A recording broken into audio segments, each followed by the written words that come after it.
নমস্কার, আমি Tanushree Mitrapal, reiki master teacher. আজকে যে বিষয় নিয়ে আলোচনা করব, আমাদের বাঙালি মায়েদের 12 মাসে 13টি ষষ্ঠী ব্রত।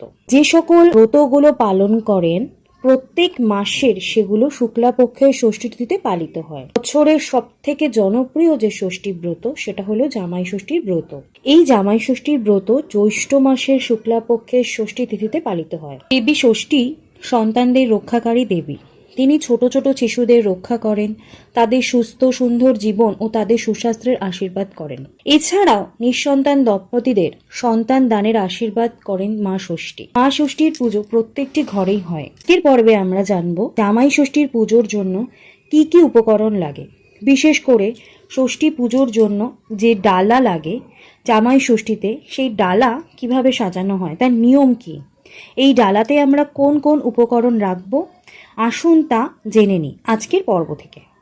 অবশ্য করেই সম্পূর্ণ আলোচনা শুরু করব, কিন্তু প্রত্যেক দিনের মতো যেটা আপনাদের মনে করিয়ে দিই সেটা হচ্ছে অবশ্য করেই আমার চ্যানেল যদি আজকে ফার্স্ট টাইম ভিজিট করেন তাহলে অবশ্য করেই চ্যানেলটা সাবস্ক্রাইব করবেন, ভিডিও ভালো লাগলে একটা লাইক করবেন এবং কমেন্টস করে জানাবেন কোথা থেকে ভিডিওটা দেখছেন।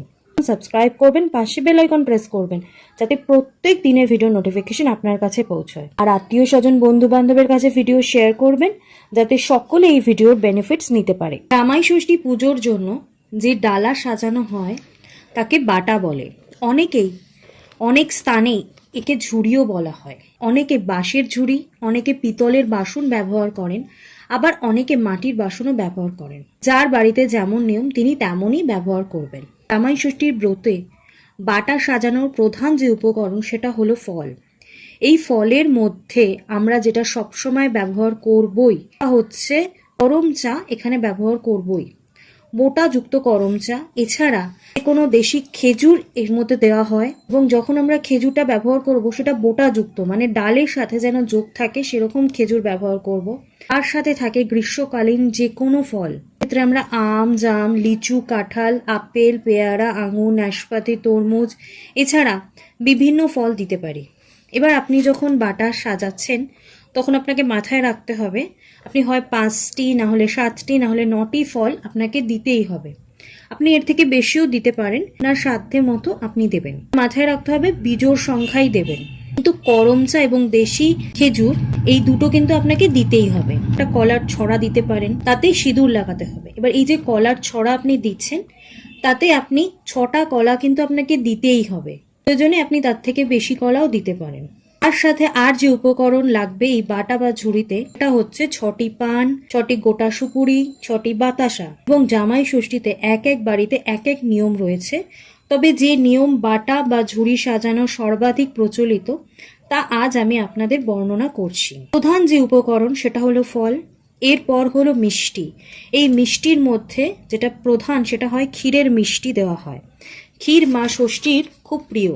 6টি ক্ষীরের নাড়ু অবশ্যই মা ষষ্ঠীকে দেবেন। অনেকের বাড়িতেই নিয়ম থাকে এই ক্ষীর দিয়ে একটা বেড়ালিনী বানানো হয়, যা মা ষষ্ঠীর বাহন, তা তৈরি করা হয়। এবং পান সুপুরি থাকে। একটি সাদা কাপড় দিয়ে তেল হলুদ দিয়ে হলুদ রং করতে হয়। তারপর 6টি বাঁশ পাতায় সেটি জড়াতে হয়, এবং এই বাঁশ পাতাটি যেন একদম যে বাঁশ পাতা হয় সেটাও কিন্তু আপনাদেরকে দেখতে হবে।